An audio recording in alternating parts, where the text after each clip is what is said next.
really bad part of these hate speech laws is the chilling effect. A lot of people walk around thinking they know there's hate speech laws out there. They do not know the intricacies, but they just say, well, I'll err on the side of caution. I will not speak my mind. This isn't good for society. Australia did not have income tax when we federated, when we had independence from Britain. But then a little thing came along called World War I, and then the federal government said, well, look, we've got a world war on, we just need to have temporary income tax. Well, of course, the war comes and goes, but the income tax stays. If someone's got their head around the concept that money can exist separate to government, a currency can exist separate, if they've got to that point, if they've got the intellectual capacity to understand that, hello, you are a libertarian. But Australia has been in a per capita recession now for coming up to 2 years, which means technically we're not in a recession because, the economy did grow. It's bigger than it was 12 months ago. Well, that's true. Yeah, well, we've added 2% of the population or whatever. So the people that are here, their little piece of the pie got smaller. Okay, and it doesn't look like that's going to change. And it's like our politicians don't even talk about economic growth anymore. We're just bubbling along. We're not even bubbling along. We're sort of sinking a little bit. And the government's getting bigger and bigger and bigger.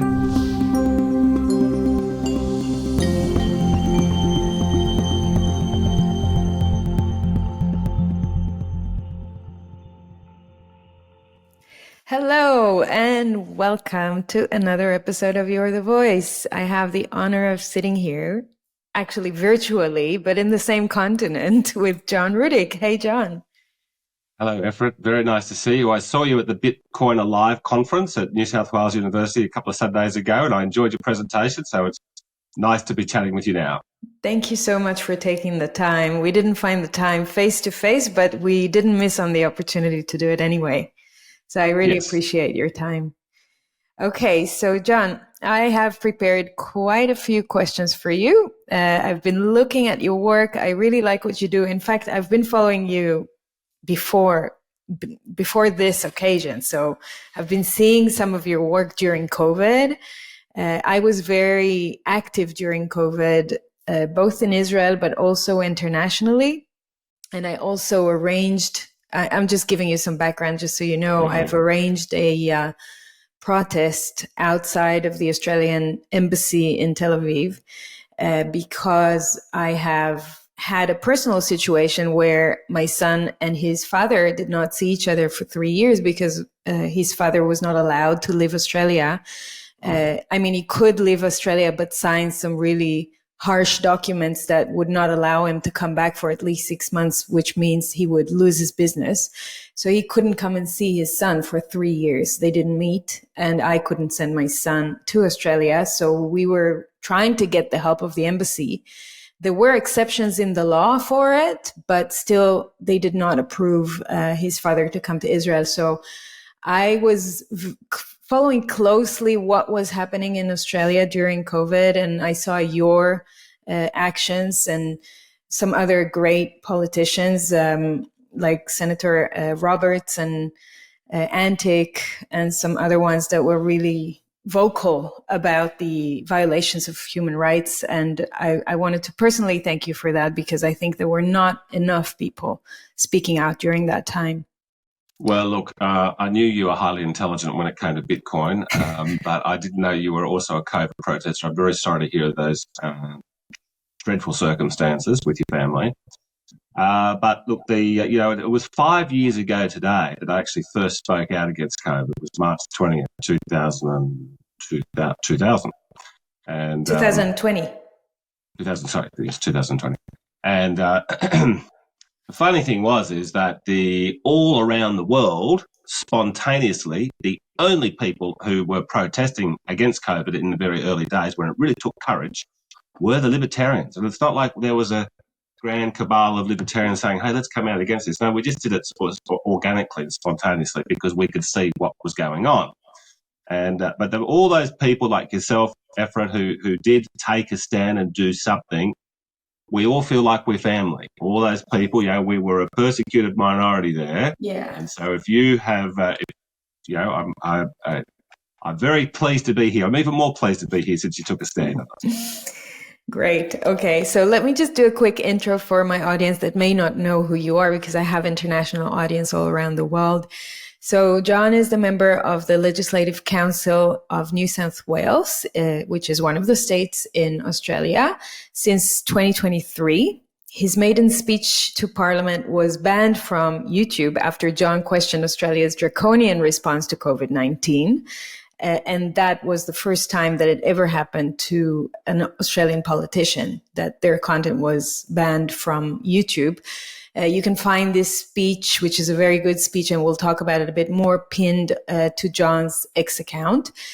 Prior to Parliament, John owned a mortgage broking business. He's an avid reader, a student of history, and often contributes to Spectator Australia and Sky News Australia. John joined the Libertarian Party in April 2023, correct me if I'm wrong, and left... No, it was mid-2021. I was fed up with the Liberal Party over COVID response. Okay, sorry about that. Right, and you left the Liberal Party, right, because of their overreach to COVID, overreaction, to COVID lockdowns and to COVID in general, and the whole charade. This is my addition. John is the first member of the party to be elected to the New South Wales Parliament. And I just want to add a tweet to your biography that I got today from one of your followers online. He wrote, John Ruddick is hands down the most consistent non-career politician in the New South Wales Parliament. He is solidly pro-liberty as a principle, not just when it suits. I wished and pray God sends more people into the halls of government with the same convictions. We desperately need a slash bureaucracy as Australia is literally drowning in it, and they don't even know it. Well, that sounds like I've created a fake account to say nice things about myself, but no, that's look, you mentioned the maiden speech. Yes. You know, most of these maiden speeches in Parliament, I'm not sure if you have it in the Knesset, but the tradition is in the Westminster system, not in the American system, but when you're a new member of Parliament, you are not allowed to speak until you give your maiden speech. Now, of course, it's got the PC term, inaugural speech, but I prefer maiden speech as a bit of a traditionalist. And the convention is that you sort of tell the Parliament about why you're there. Okay, now, and the rest of the Parliament will all attend and remain silent. Now, what happens, Ephrat, with all these maiden speeches is that they go for typically 20, 30 minutes, and they spend the first 15 minutes thanking people, thanking their God, thanking their mum and dad, thanking their Year 4 history teacher. And then they talk about some crisis that happened in their life. And then they got out of that crisis. And then they said, I'm going to do something. I'm going to get into public life. I'm going to be a politician. Because they, and then if they sometimes if they're from the Liberal Party or the right side of politics, they say, I believe in small government and self-initiative. And if they're from the Labor Party, they say, I believe in a strong social welfare net. So pretend that that's what they were really doing. And they're really boring. Okay. So I thought to myself, look, there's a lot of people that I need to thank, but, we had an after party and I thanked them there. But I thought, look, let's use this opportunity to make a ideological statement. Let's spell out where the libertarians are coming from. So we got right in. Now, then what happened was after about 24 hours, we put it up on YouTube. It was going okay. I mean, most of these speeches after a year, most of these maiden speeches, a year later, there might be 300 views. And that'll be the politician rewatching themselves, 150 times, and their grandmother and everybody else. And after a day, it was going okay, but then we get out of the blue, a little notification. Oh, your speech has been banned for medical misinformation. Now, all I did, Ephrat, was I said it was outrageous that ivermectin was banned. Now, do I know that ivermectin works? Well, I think increasingly the evidence is that it does, okay? But at the time, I thought, look, I don't know whether it works or not, okay? However, there was a psyop going on saying it was horse paste. And I said, look, no, well, the guys that won it, the Japanese inventors, scientists, brilliant scientists, won the Nobel Prize for medicine for inventing ivermectin. And yes, it's used in animals, and it's used 4 billion times in human beings. Never any side effects. Okay. So I just said, look, it was outrageous, it was banned. So just the fact that I had mentioned ivermectin, YouTube says, we're taking your speech down. So then what I was actually going home over the Sydney Harbour bridges in a cabin. One of my mates said, "Gee, John, I've just taken down your speech." And at first it was a bit sort of disconcerting. I was thinking, gee, I was a bit sort of rattled by it. And then I thought, hang on. This is a good opportunity. Let's tell the whole world that my speech has been banned by YouTube. So me and my friend bought a case of beer, sat in my home office till 4 o'clock that morning. We just told everybody, hey, look, my speech has just been banned. It just went bang. And just today, Efrat, it hit 1 million views on the Twitter 1 million? account. 1 million today. Oh my God. Yes, but that's just on the Twitter, and that's just on the official account. I reckon it's been seen 3 million times. Yes. So we're very pleased. You're the Voice is brought to you by Trezor, the original Bitcoin hardware wallet company pioneering the development of self-custody for crypto assets since 2013, empowering individuals with an open source device, enabling beginners and experts to easily and securely hold their coins. I find my Trezor super easy to use and recommend it to my friends and family. Enjoy my 5% discount on Trezor products by clicking the link in the show notes and using the code FLAT.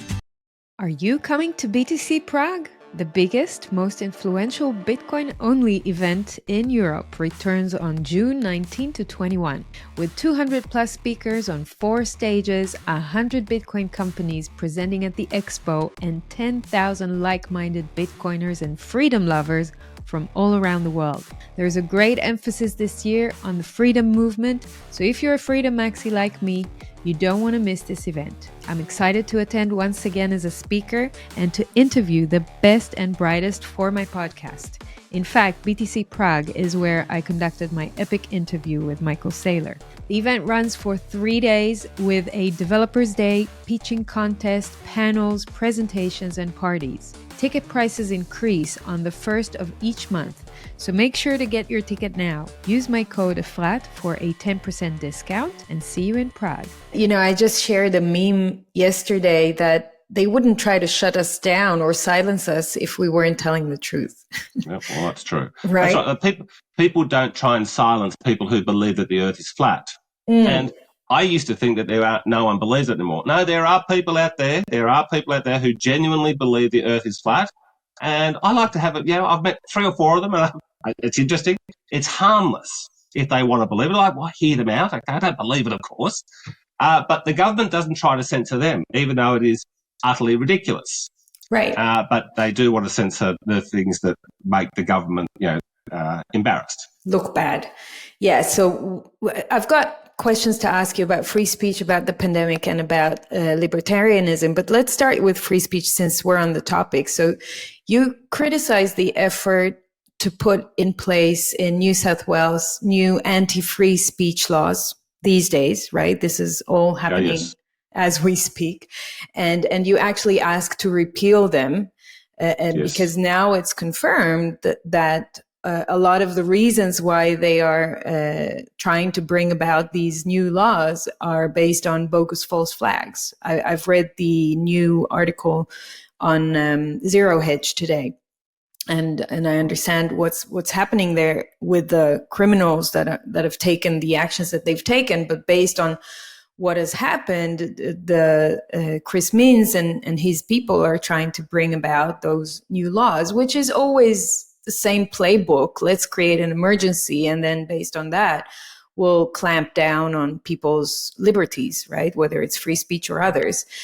And the funny thing was, when I looked at it, is I saw that Chris Minns was saying, that's the governor of New South Wales, saying the quiet part out loud, is saying, I recognize and I fully said from the beginning, we don't have the same freedom of speech laws that the US has. And the reason is because, this is so funny, because we need to hold together a multicultural community and have people live in peace. And because of that, we have to silence some of their free speech, right? This is ridiculous. And that's the thing people don't realize. And what these politicians are doing is silencing and taking away your rights in some kind of half-truth claim to protect you, because then you will be able to live peacefully with your neighbors. But before you know it, you are not able to then freely interact in the world. And we're seeing what's happening now in the UK with the same kind of rules. We're seeing Israel has done very similar things now with the war that has started a year plus ago. Germany now has an office to deal with conspiracy thinking, not even speaking, thinking. Like, this is insane. This is going out of hand. So what's your take here on free speech, and how do you see this topic? One of the first things I did when I arrived in the Parliament almost 2 years ago is I proposed an amendment to the New South Wales Constitution, which was a cut and paste of the US First Amendment, which would guarantee, doesn't actually guarantee free speech, the First Amendment. It guarantees that the government will not dictate speech. Okay, so people often get confused with these free speech matters. Now, if I invite somebody to my home, it's my property or my business, but they're on my property, and I say, I don't want you to say this, okay, and if you do say A, B, and C, X, Y, and Z, whatever, I want you to leave my property. Well, you're allowed to do that. If you own a social media platform, you're allowed to shut people down. That's not free speech. And we talk about free speech. The free speech issue is, should the government use its monopoly on force to prevent people saying things what they want to say? So that's what we libertarians very strongly agree with that. So now what happened in Sydney? Look, I do have some sympathy for the Premier. You called him a governor, and you're correct. It's the equivalent of an American you're right. governor. I didn't use the right term. That's okay. Well, Premier, governor, same thing. So there is some sympathy for Premier Minns, okay, because it was quite traumatic, particularly to Sydney's significant Jewish community, that over the summer, for about 2 months, we would watch the 6 o'clock nightly news, and there would be another vile anti-Semitic attack. Now, no one was harmed, but they were graffiti and burning synagogues. Okay, people were alarmed. People were thinking, and it was happening almost on a daily basis. Okay, it had come out of the blue. It just started happening. So the media, of course, are saying, well, what are you going to do? What are you going to do? What are you going to do, Premier Minns? So he says, we're going to introduce these, what he called hate speech laws, but what we call anti-free speech laws, about protests, about symbol displays. They doubled the penalty for displaying a swastika in Australia. Well, look, I'm 54. I've never seen a swastika. I've never seen anybody fly a swastika out the front of their house. Okay, so, but it was an easy thing that state governments in Australia banned the display of the swastika, I think, 3-4 years ago. The only people who protested against it were the Libertarians. Okay, so it got through because, of course, how can you argue against that? Okay, people say, what are you in favour of the swastika? I said, no, we're not in favour of the swastika. We don't believe the government should be doing this. Now, if someone is dumb enough to go and put a flagpole at the front of their house and follow the swastika, Libertarians say that's legal. The government shouldn't stop them. What will happen in reality is, well, firstly, they'll be very seriously socially ostracised. Their neighbours won't be real happy because with that flag up there, all the property prices have gone down 25%. And they will be likely to get a brick through their window. That's what's going to happen by their neighbours. Okay, very unhappy. Well, why not be, people are going to take great offence to it. So this is why no one does it. Okay, but then, so Minns brought in this suite of laws to, which was saying, look, we're taking a stand. We're using the law to stop this spate of what appeared to be anti-Semitic attacks. Now, then what happened was about a week after they were passed. Oh, no, sorry. No. The culmination of these attacks was, so this was what sort of triggered the legislation, was that I think it was on the 29th of January this year, we were all very alarmed, and I happened to be in Europe at the time, and it made European news, that a caravan had been found on the outskirts of Sydney with genuine explosives in it. No detonator, we later found out, but lots of explosives, they weren't fake, and a list of Jewish targets, synagogues, schools, probably.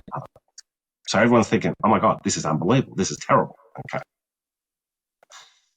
And then they passed these laws. Now, then what happened about 3 days after the laws got passed 3 weeks ago the Australian Federal Police, which is the equivalent, I suppose, of our FBI. It's not as simple as that, but the FBI and the New South Wales Police called a press conference. They said, look, we've investigated this to some extent. Investigations are still ongoing, but what we believe actually happened here, and in fact, they didn't say, they weren't speculating, they say this is what happened.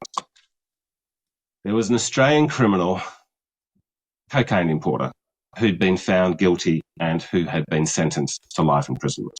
He then escaped Australia, this is about 2-3 years ago, by boat. And I understand he's now in Turkey. Mm-hmm. And he was a mastermind, a criminal mastermind. And he thought, but he's got a family and young children here. I think he wants to return to Australia with a reduced sentence. Rather than a life sentence, maybe 10 years. Anything okay? So what he's done is he has paid street criminals, people with, I'm guessing, drug problems and other things. But he's paid petty criminals who are not political, they don't even know what anti-Semitism is, I guess. He's paid them money, and he said, go and spray this, go and do these things, okay, to freak people out. Yeah. And then it culminated, and then he organised this caravan, which was designed to be found. Now, what he was planning to do was to inform the police that, yes, there's this terrorist group operating in Sydney, but I'm going to help you bust them. That's what his plan was. Right. So it was weird. It was murky. So then that's very, very embarrassing then for the government in New South Wales, because they've passed these laws, okay, on the basis of what the Australian Federal Police say now was a criminal con job. That's what they're saying. Okay. And now then, as soon as this thing happened, as soon as the caravan plot was exposed as a hoax, those attacks, very good news, have completely stopped. Mm. So it was all connected to this mastermind. It wasn't happening before. Look, I know anti-Semitism has been around for 2,000 years. I know that's a complicated matter. Okay, and so I'm not saying there was never anti-Semitism in Australia before, but I think Australia would probably, you're an Australian, we wouldn't say that we're an anti-Semitic country. We're a very tolerant, liberal democracy, and we've never in our history have we had a strain of anti-Semitism. But of course, there's always going to be a few little Fruit Loops out there. Okay, but so there was certainly no anti-Semitic attacks were making the news. Then there's this big block, this big jump out of the blue, and it stayed there, and then it's just stopped. Okay, so what's happened is we have rushed through these laws, and I gave a speech in the Parliament a little while ago. I said, look, what happens is the government sees a problem, okay, and then they exaggerate it, and then they push new laws through, but those new laws give the government more power, okay, and every time the government gets more power, the people have less power and less freedom.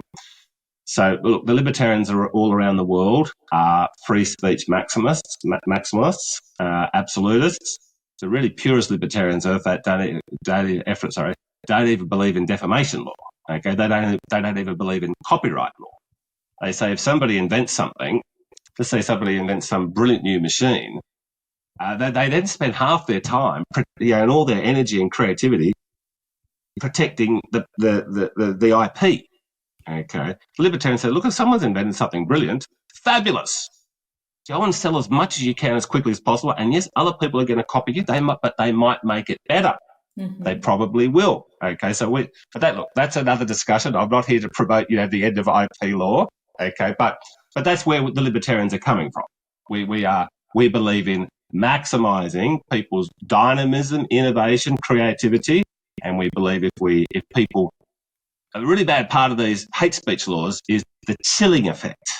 A lot of people walk around thinking they know there's hate speech laws out there. They do not know the intricacies, but they just say, well, I'll err on the side of caution. I will not speak my mind. This isn't good for society. Mm-hmm.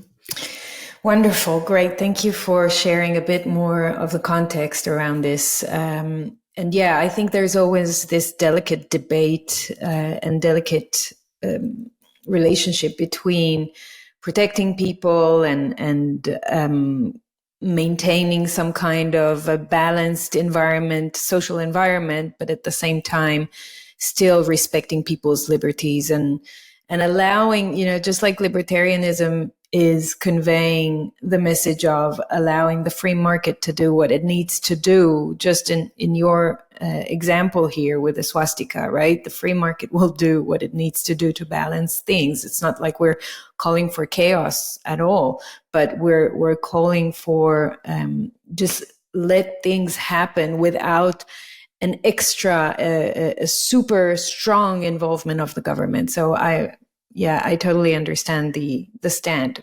Okay. And I think we need more of those voices just to balance out what is happening these days, where we see such an extreme clamping on our free speech in almost any manner, online and offline. So that's really important. Okay. Taking you back to libertarianism. In your speech, you mentioned anarcho-capitalism and the Austrian economist Rothbard, which is amazing. You said you think that the chamber you sit in should be used as a museum. I loved it. Yes. I'd love, and the reference was to the parliament, right? The government should be used as a museum, and I love that. I'd love to give just a few interesting points you gave in that speech. You mentioned government today is about 50% of the GDP. You mentioned taking away middle class welfare programs could potentially benefit the economy and benefit the country. Privatizing police, privatizing courts, those are things that could be beneficial for society. You mentioned the poor would be probably more productive and less poor if we take away welfare the way we have it today in Australia. I'm saying we. It's funny doing my dual citizenship thing. And also what underpins the state is legalized coercion. And we did mention it before as well. You gave the example of a parking ticket, which will finally be resolved in threats and punishments or violent means, that the government has or the state has the mandate to actually use force in order to maintain in place the order, the law and order that it needs to have. And so all of these points that I'm mentioning, coming from an ideology of pro liberty, pro individualism, less collectivism, taking away some of those draconian powers that the state has today that make Australia and other countries, liberal democracies, look the way they do. And so I want to dig a bit deeper with you into your ideology and libertarianism principles that you bring about so nicely in that speech, and that you, I guess, use in your everyday job in the parliament to resist some of those rules and regulations that are coming about in Australia. So in the 1700s and the 1800s, the dominant sort of political outlook of the US and the UK was what we would today call classical liberalism, which means let's have low taxes, low regulation, get the government out of the way, free trade, free speech. If we do these things, the people will prosper. And this is why the British Empire was so great. And this is why the British colonies of North America became the United States and boomed like no country on earth ever has. And those founding fathers today, we would call them libertarians. But at the time, they were known as classical liberals. Now, then what happened was, in the modern era, I would say mainstream libertarianism would be Milton Fridman, who won the Nobel Prize for Economics and who was a brilliant economist and a brilliant communicator of libertarian ideas. And if people, after they watch this show, if you've got a few minutes, I would encourage you to go to YouTube and type in Milton Fridman and Phil Donahue, I think it is. He used to go, and there was like the Oprah Winfrey of the 1970s, Phil Donahue. Milton Fridman will go on there for an hour, and he's just brilliant. And he really sort of laid the the groundwork for the Reagan revolution in free market economics. Okay. And so then Reagan and Thatcher didn't call themselves libertarians. They were really classical liberals. And the difference between the classical liberal and the libertarian is that the classical liberal says, look, government is still good. It just needs to be small. There is an optimal level of government. But the libertarians say, well, that's good in theory, but the government will always grow. It'll find an excuse, a war, a financial crisis, a pandemic, so-called pandemic, war on terror. Okay, there will always be an excuse. Now, some of these things do need a government response, I suppose, but there'll always be an excuse. So, Australia did not have income tax when we federated, when we had independence from Britain. But then a little thing came along called World War I, and then the federal government said, oh, well, look, we've got a world war on, we just need to have temporary income tax. Well, of course, the war comes and goes, but the income tax stays. War was not quite as simple as this, but the same thing happened in World War II. We didn't have company tax. I think it might have been state tax. The federal government says, oh, let's take over company tax just because there's a war on. War ends, company tax stays. Now, this is what happens. So the libertarians actually prefer, in the American context, they prefer 1776 over 1789. 1776 was independence, and they had a very loose government at that point. The states, they were really 13 different countries at first. Then they said, oh, well, let's set up a little federal government, a little thing called Washington, D.C. It'll just have very, very, very defined powers. It'll just look after things like foreign policy and defence and immigration and, just only the things that the federal... And there were people opposed to it at the time, people like Thomas Jefferson and others. The good guys, the anti-federalists. But they built the federal government and started off small, and now look, it's massive. Okay. Another libertarian. I will get to Milton. Murray Rothbard in a moment. Now, Ayn Rand is what she really was my gateway to libertarianism. Now, she didn't call herself a libertarian, but she basically is. Now she is anti-government, and but she does believe there should be a very small government, smaller than Milton, Fridman, and Ronald Reagan and Margaret Thatcher.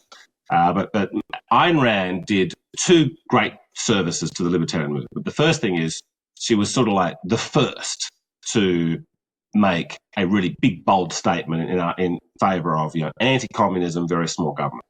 And then she also very wisely put this not in a 1,200-page book, which was about detailed economic history and analysis, which would have bored the socks off 99% of people. She wrote a novel with colourful characters in it and a colourful storyline, a great book, Atlas Shrugged. And so she's very well known, okay, even amongst the general population, Ayn Rand. Now, Ayn Rand had a young, protege called Murray Rothbard, who they ended up having a falling out with. Now, Murray Rothbard is not as well known as Ayn Rand or Milton Friedman, but he is sort of like the purest of the pure libertarians. Well, you should know that in the Bitcoin community, he's very well known. Okay, good to know. Have to hear that. So Ayn Rand says, with reluctance, she says the government does have three roles. Defence, the courts, the police. Okay. And she says, she's so anti-government, she says that those things, the government should be funded via voluntary contributions from citizens. Okay. But Murray Rothbard says, look, no, we can actually, over a period of time, I say 50 years in my maiden speech, some libertarians get upset with me about that, they say it's way too weak. But they say that Murray Rothbard says we can phase the state out entirely. He says the state is actually a criminal agency, and it always will be. And they said every state has its origin in a armed cabal establishing a taxation monopoly over a defined piece of geography. And he said that once they've got control of that geographic taxation monopoly, which is a more complicated way of saying that word nation, the state's got control of this area, they then set about to justify why they should be ruling. And so throughout history, they've invented, they've said, God wants the state, this king, this emperor, this whatever, to rule. Okay. And then the state then pays intellectuals to shape thinking. So he says, they create this class of people who encourage the population to say, yes, we need the state, we need the state. Now, how does the state sustain itself? Well, it puts a gun at the head of productive people and says, hand over a third of your income. That's what it does. And if you disobey the tax man, you end up in jail. Okay, so that's what the state is doing. And so we end up with this, the state becomes this very powerful force, and people then want to fight over who controls this force. And this is what wars are. This is what political disagreements are about. It makes people hate each other, having this sort of big, powerful thing over above us. Murray Rothbard says we can have all humanity can have a much more dynamic future, less war, maybe no war, a lot more innovation, not one Elon Musk, 10,000 Elon Musks, okay? And we don't have to, and we can achieve everything we currently achieve through the government, through voluntary cooperation and contracts. So what do we then say about the poor? Well, I believe in an anarcho-capitalist utopia that there will be a lot less poor people, but there will always be some poor people. And some people will fall between the cracks. Now, what do we do about that? Well, the anarcho-capitalists would say, well, what would happen in this situation is that, which would be a permanent situation, there's going to be people that fall between the cracks. They would say, well, good people would come together with compassion and care and empathy. And they would say, they might be wealthy people, and they would say, okay, well, I want to help these people. I don't want to make money out of it, but I want to help these people. So there would be private welfare agencies, private welfare businesses maybe, who would present to wealthy people, and they'd say, look, we want to raise $50 million. And what are we going to do with that $50 million? And we've got this really innovative way of getting them back on their feet, and they can be proud of their life again. And then another private welfare agency will come along and say, no, we're better. We've got an even better idea. So there will be competition. Some people will get donations, and then we'll see the results. Now, some welfare providers will get fantastic results. Now, when they get a fantastic result, they'll get more donations. Some people will fail to get results, and they won't get donations. And so, now what happens when the government doles out money, welfare money? They just give them their money every 2 weeks, and they say, let's see in 2 weeks. They don't care if they go and shoot up meth. Okay, they don't care if they make poor life decisions. They just say, here's your money. I'm just ticking my bureaucratic box. Here's your money. Now, if there was a private welfare situation, they would say, okay, look, we want to help you get back on your feet, but we want to see some moral improvement. We want to see some effort. We want to help you get on the right track. And then that would be, that would be far more efficient. It means there will be, we can get these people back on their feet. Now, some of these private welfare businesses might say, look, we are a for-profit business. We've got the best executives. We've got the best field workers. We are the best at helping poor people. We've got an amazing record of getting people back on their feet. And our CEO, who's put this whole thing together, they want to get paid $500,000 a year. Now, most people who are running a charity are probably only getting a fairly modest wage. They might say, I want $1 million a year. And the donors will say, why would we give you $1 million a year? I said, because I'm the best. I've got the best team around me, and we are solving this serious social problem. So this is how it would work.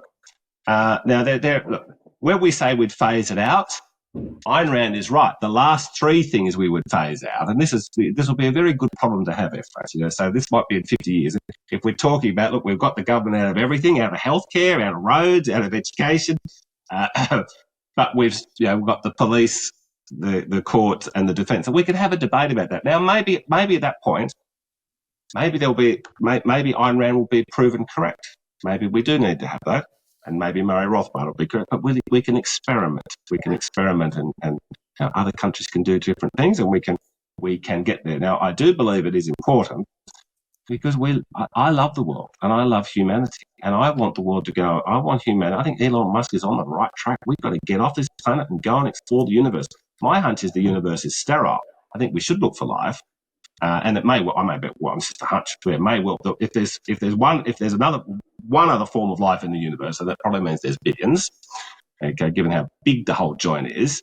But there's a reasonable chance, I think, that the whole thing is sterile, and it's for us to go and explore. And it's so exciting what mankind has achieved over the last 10 to 12,000 years since we started building farms and et cetera, et cetera.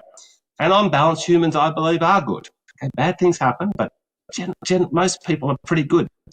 We've got enormous potential. I feel like we're just at the beginning, but we've got this big problem called nuclear bombs. We've got these things. We've got these nuclear bombs that can blow us all back to the Stone Age. In fact, it'll be worse than the Stone Age because everything will be so toxic, okay, if we have a nuclear war. So who's going to cause the war?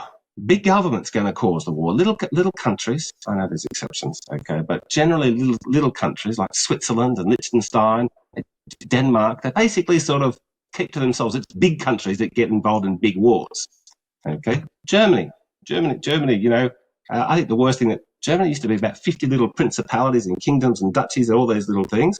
And they say, oh, well, we all speak the same language. Let's become a one big country, which they did in 1870. And then they started off with a big war against the French in the 1870s, then World War I, World War II. So was that a good idea?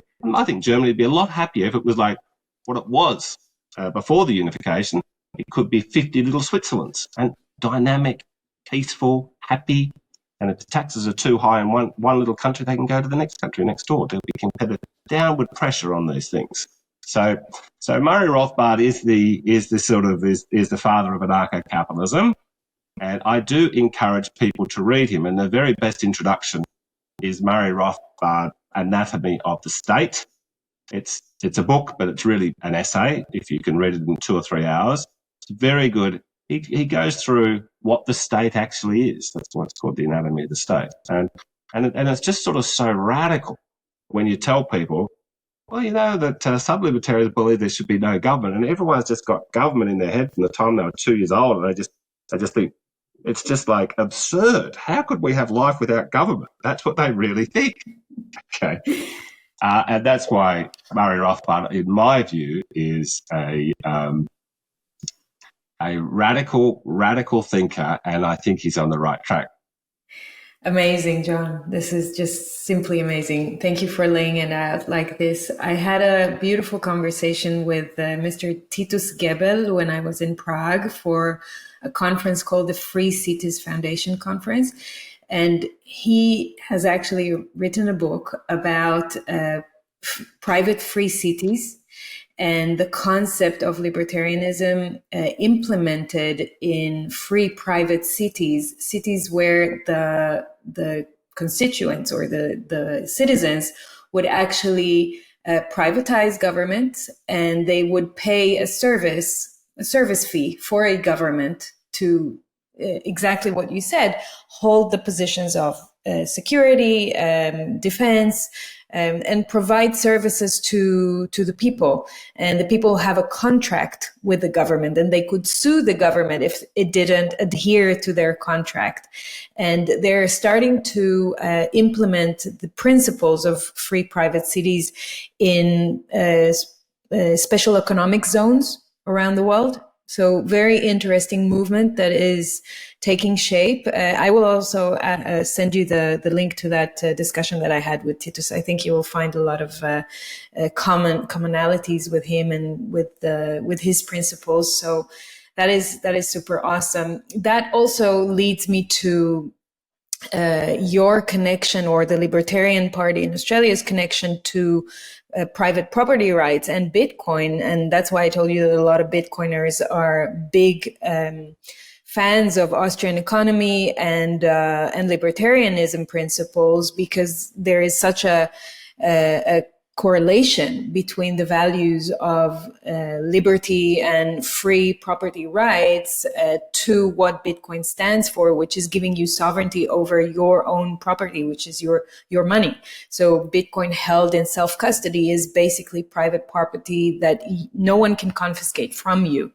And so I loved the fact that your two colleagues from the party went on stage at the Bitcoin Alive conference and spoke about their suggestion for a new policy that they want to put together for Bitcoin in the parliament, which could be really amazing. I mean, looking at the US and what it's bringing into reality right now with the Bitcoin reserve in the US, that is definitely a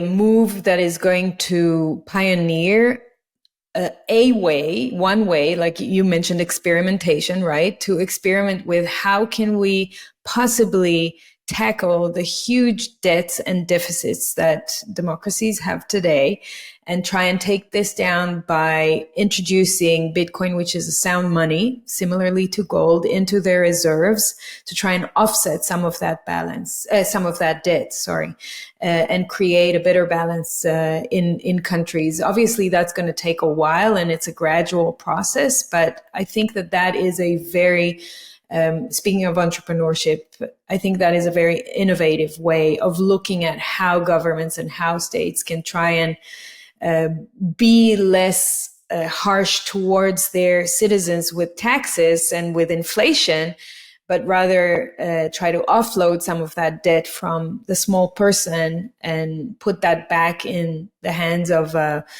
free market economy, which is what Bitcoin is all about. So, I was very pleased. I didn't know that you guys were working on something like that when I came to the conference. So I was pleased to see that. Is that something that is on the table for the Libertarian Party in Australia today?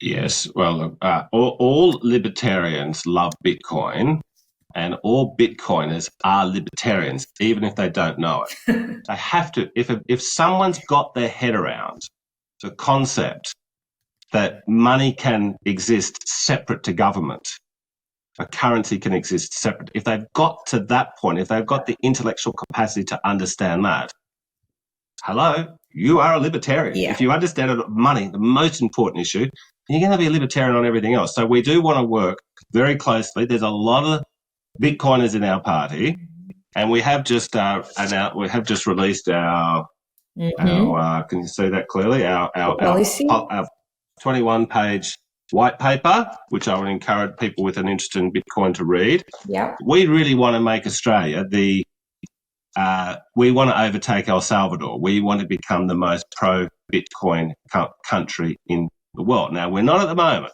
okay?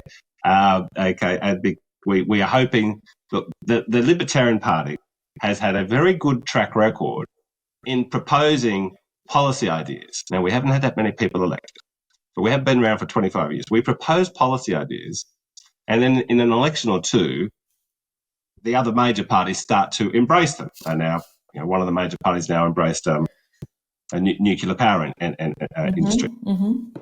So we are hoping to go out loud and proud and make the case for a pro-Bitcoin Australian federal government policy. Now, you're right. One of the things that we've announced is that we're going to have if we formed government, we would be like Trump, would set up a strategic Bitcoin reserve. Okay, now, look, I'm 50-50 about what Trump's done. Okay, look, it's on balance, it's great that he's pro-Bitcoin. He's got people around him who are pro-Bitcoin, and that's really good, having the best. Now, the thing I'm a bit uncomfortable about is that Trump has gone in and confiscated Bitcoins off people who were not criminals, but who the Biden administration found criminals because they don't like Bitcoin, because the Bitcoin means the government loses control. They lose visibility on what people are doing. And the government hates that. So, of course, the Biden administration hated Bitcoin, and they confiscated Bitcoin off people. And now Trump, who I really like and who I've actually liked since the 1980s, I've just always liked him, and I agree with most of him politically, and I think he's a great man, okay, but he's using this, look, I'm sure there's some others, but basically using unrightly confiscated Bitcoin, and they're going to call that the Federal Reserve. So if I owned one of those Bitcoins, I wouldn't be real happy about it. But it's worth for the hardcore Bitcoiners. The good news is, John, that in the policy that they're putting together, they have left room for the Ministry of Commerce to be creative with how else they can acquire Bitcoin long term.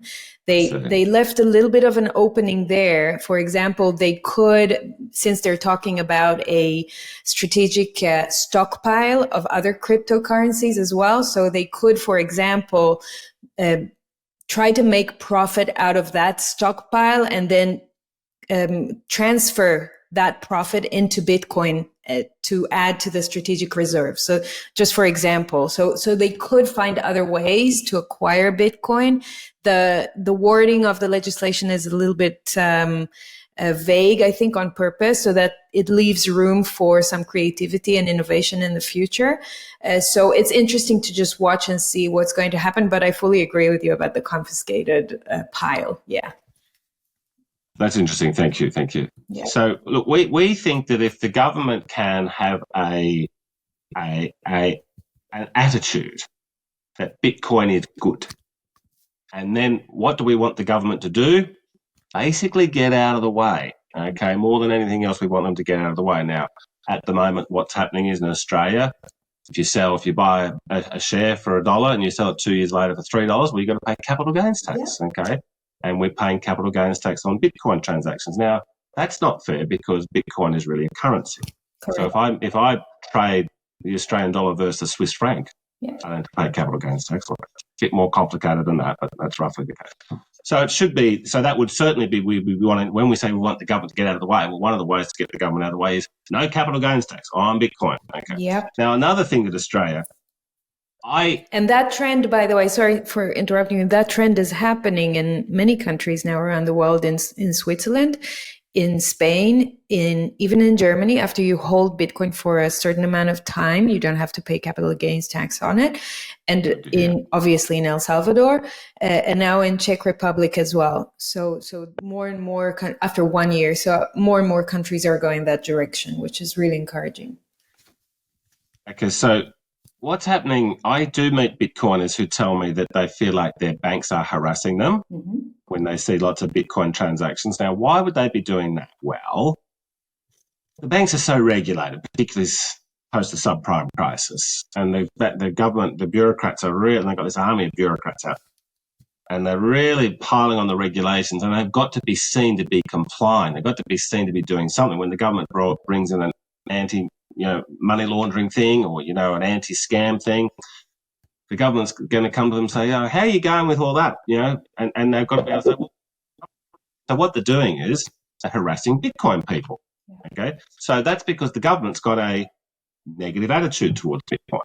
So we want to very much get that out of the way as well. Now, of course, we're against things like, digital ID use. Okay.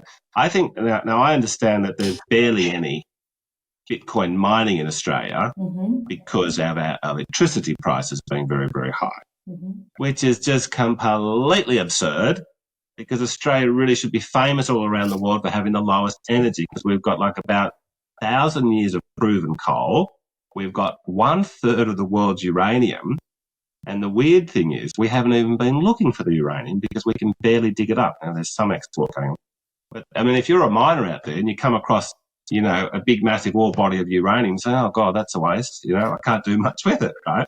Now, we should be having look, the libertarian view on electricity is, look, just get no subsidies and no bans. Let the free market flourish, and then we'll have really cheap electricity, and then we could become a Bitcoin mining, For sure. That would be a very, very good thing. So, we think that there's a big... One of the roles of minor parties is just to sort of put good, fresh, innovative ideas on the table, hopefully get a few people elected, hopefully get a public discussion happening so we can actually bring about change.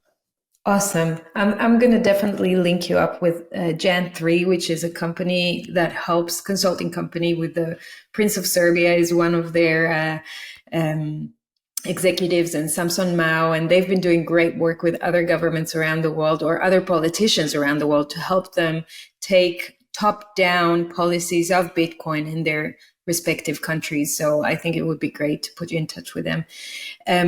Okay. The last, do you have another few minutes, or do you? Yes, yeah, that's fine. Yes. So I wanted to just run this by you. I saw this great tweet by a guy called Rational Aussie, He's a Bitcoiner, I think, and he was talking about the Australian economy and what is happening right now in Australia in kind of a macro view. And just to run this by you and get your perspective. So the Australian government intentionally destroyed the middle class by printing billions of dollars out of thin air during the pandemic, and then ramping up immigration to record levels. They treat you with utter contempt. Politicians only, I know this is a bit radical, right? But politicians only exist because we allow them to.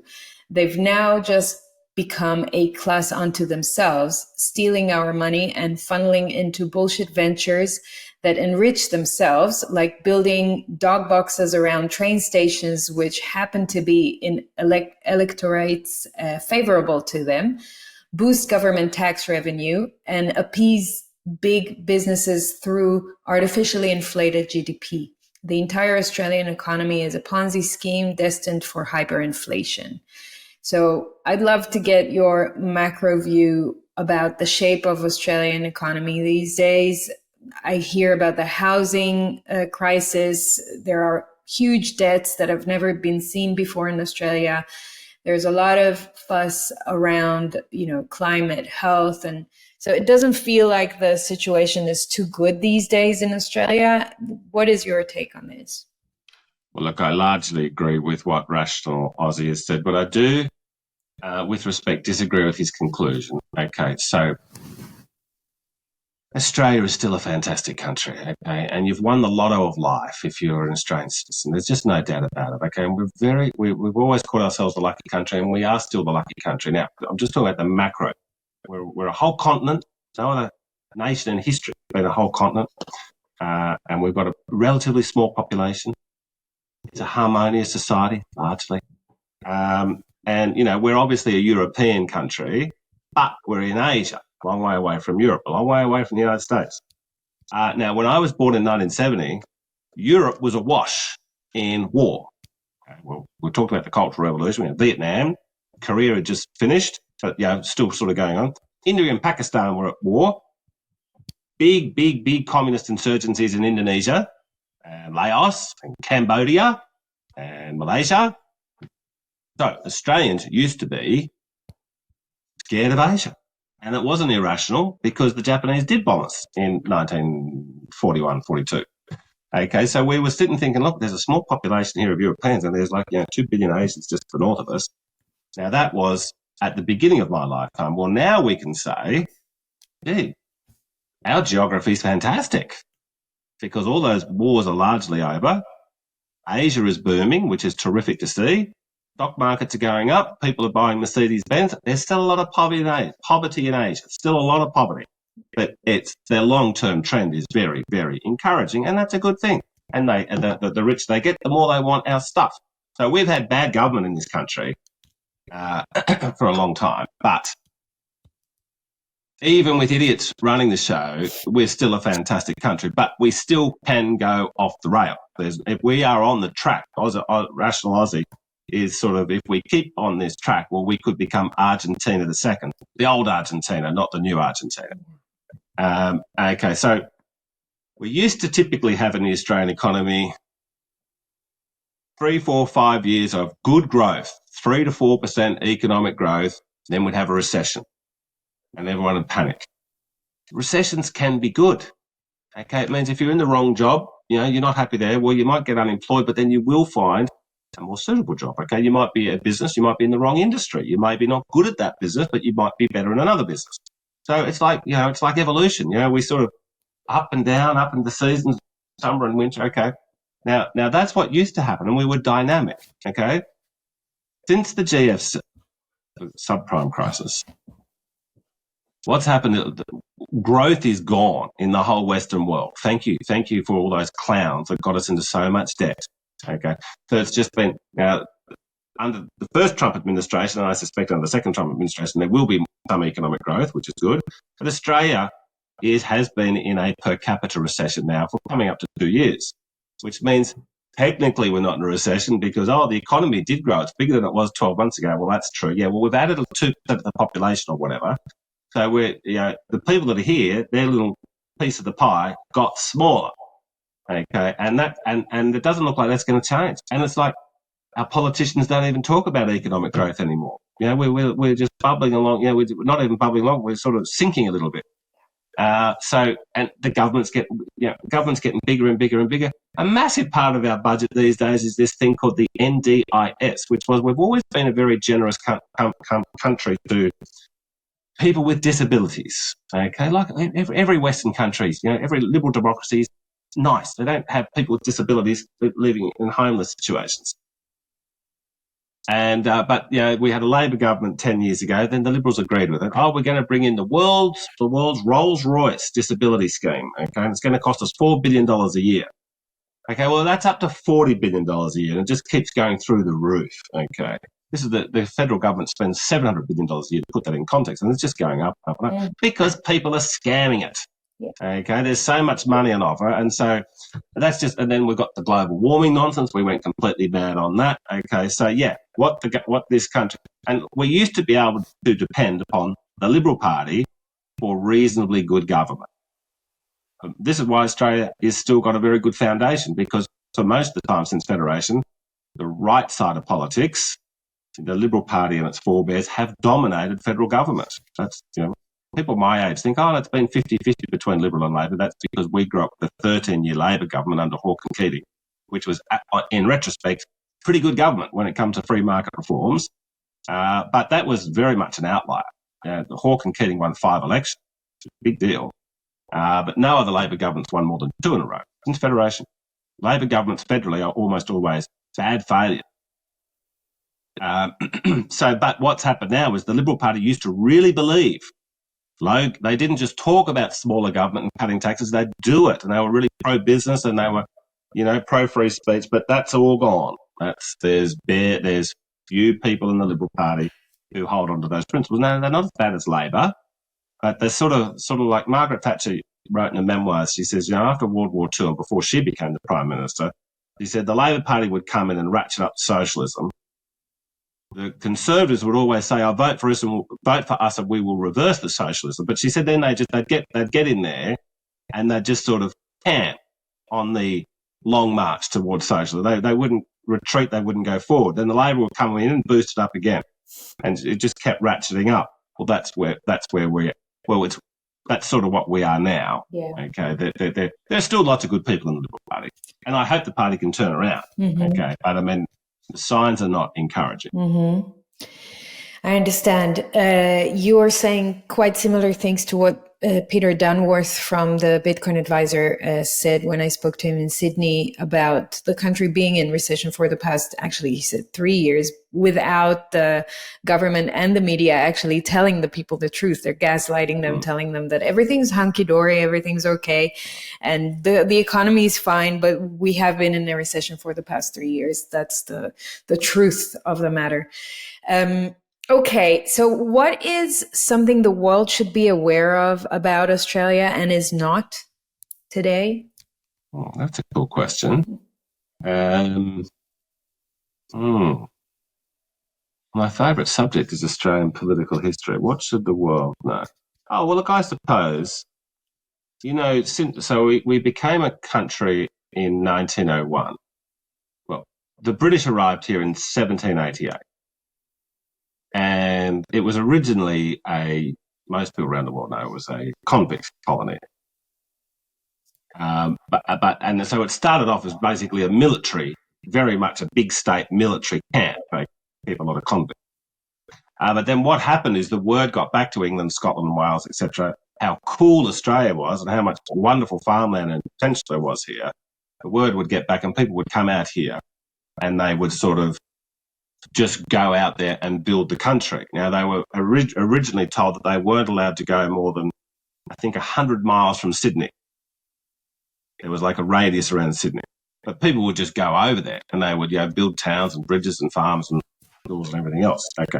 And so Australia became a big success in the 18th century. And then we get to the 1890s and we come to the view, we had the same population at that stage as the United States had when it got its independence from Britain in 1776 or So we had the same population. So we had our colonial leaders. We were 6 British colonies. In fact, we were 7 if you include New Zealand. Mm-hmm. And we were all friendly. And we said, look, the time has come for us to be independent of Mother England. And Mother England said at the time, well, look, we learned our lesson the hard way with the Americans. So if you want to be independent, we would like to cooperate with you. No hard feelings, we can still be friends. Which is what Canada did in the 1860s. We copied what Canada did. That's what happened. A very peaceful, happy, and we retained the monarchy. We retained the British monarchy because we got goodwill towards them. Now, but the debate was, okay, we need to be independent from Britain. Okay, but then what does that look like? So there's 2 options. Number 1, we can be 7 independent countries. Happy countries, friendly countries, free trade, blah, blah, blah. But we'll be 7 independent countries. Or it can be 1 big country with a federal government. So we started having these constitutional conventions and other things in the 1890s. So no one said we should remain part of Britain. But the question was, should we be now an independent country? Now, New South Wales, the mother colony, was against federation. Victoria was very much in favour of federation. New South Wales was famous amongst the colonies for being the low tax, pro-business, free trade state, whereas Victoria and the Tasmania, South Australia loved their tariffs. And so we had a vote in the 1898 on whether we should adopt this federal constitution, and the people got to vote. Unlike in America, where just the congressman got to vote, but in Australia, everyone got to vote. And New South Wales voted no. I think Victoria voted about 90% yes. New South Wales voted no on the first occasion. Well, they just failed to get it may not have been quite no, but they had to get a certain majority, and very few people voted. That's what the vote was like. But there was a lot of people in the building I'm sitting in right now where the leaders are saying, hey, look, let's be our own countries. If we a big government, it will grow and grow and grow and grow and grow. And the colony of New Zealand was participating in these colonial discussions at the beginning. And halfway through, they said, oh, look, good luck, boys and girls. But we're going to be our own little country. And everyone said, okay, no problem. Now, I have a feeling, Ephrat, that we'd all be happier off if we followed New Zealand. Okay? And we will become 6 separate happy countries. We can have a mutual defence pact. So if you invade one of us, we're all at war, just like NATO. Mm-hmm. And we can have free trade. We could probably have free people movements, but we can have our own taxation rates. Right. We can have our own Bitcoin policies and our own education policies and health policies, and we can learn and experiment and compete. And there will be downward pressure on these things. So you think it needs to be defederated? Yes. Mm-hmm. Yes. Now that's radical. Mm-hmm. Okay. Now I know we're a long way away. Well, we believe the United States should defederate. Yeah. We believe America would be happy with being 50 separate countries. Mm-hmm. So look, the Commonwealth over pretty much everything. Hold on, you were muted in the last sentence. Say it again. Oh, can you hear me now? Yeah. Okay. The state governments well, originally they were very powerful when we first left Britain. And the federal government was very small. It only got its revenue from a few custom duties, and it was probably taking 1 or 2% of the GDP. Now it's all supreme. Australia's a very big place. Tasmania is very different to northwest Western Australia, and North Queensland's very different to South Australia. Okay, so we've got this little country town called Canberra with enormous power, and it's sort of like putting one size fits all for this big continent, very big place. Australia's as big as the United States. Yeah. So we think now we can probably still have a united Australian Olympic team, and sporting team, but maybe people will be prouder. Let's say you're a Tasmanian, and a Tasmanian wins the gold medal. Okay, now Tasmania's a small population; it's not going to happen that often. But gee, they're going to be thrilled in Tasmania. But I mean, sport is not important. Sport's just recreational stuff. Okay, so we don't want to make. But anyway, that's what we would. I love it. No, that's awesome. I need to stress, Efrat, it's not Libertarian Party policy, but there is an element in the party that is very much inclined towards that, and I'm certainly one of them. I love it. I'm all for decentralization, and that's another way of decentralizing power. So yeah, absolutely. Wow, I love it. Great answer. Okay, John, there is one more thing I will recommend for you and send you after this talk, which is a brilliant half-an-hour movie by a friend of mine in London who made just a brilliant illustration of what's the problem of money. So the monopoly of the state is indeed violence, but the fact that they also have monopoly of the creation of money is a big part of a problem, the fiat system. So he created a beautiful animated film called What's the Problem? And it's the big red button and the fact that the government has the ability to just press the big red button whenever they need more money is a big part of the problem. So I'll send you that too. I think it will be a great tool, to give to Bitcoiners and people who appreciate sound money in Australia. And my last question is, where do you draw hope from? What is a message of hope we can end with? Well, I do believe that, I believe, that this planet came into existence 4 billion years ago and life started soon after that. And we've been rising up ever since, from the swamp to the stars. Okay, so bad things happen in every generation. There's no doubt about that. Sometimes really bad things happen amongst humans. But the storyline, the trajectory is upwards. And I believe that we will one day colonize the stars. So we just need to bring peace on Earth so we can get focused on the real purpose of being here, which is getting off this place one day. Beautiful. Thank you so much for taking the time, John. I really appreciate you and all your work, and obviously your views. I think they're refreshing, to say the least, being in a government. So thank you so much. I think your ideas will resonate a lot with a lot of my audiences. So they can follow you where? On Twitter? Well, Twitter, yes, Twitter's my main thing, but we're Facebook, LinkedIn, TikTok, Instagram. Wow, you've got people doing your TikTok as well. I'm envious. Yeah. Well done. Thank you so much. I appreciate your time. I hope to speak to you again soon. I really enjoyed it. Thank you so much. Thank you. Thanks for being with us. Please take a minute to give this episode a like, a comment, and subscribe or follow. And please share it with your friends so they can also get value and choose to take some positive action in their lives. Till next time.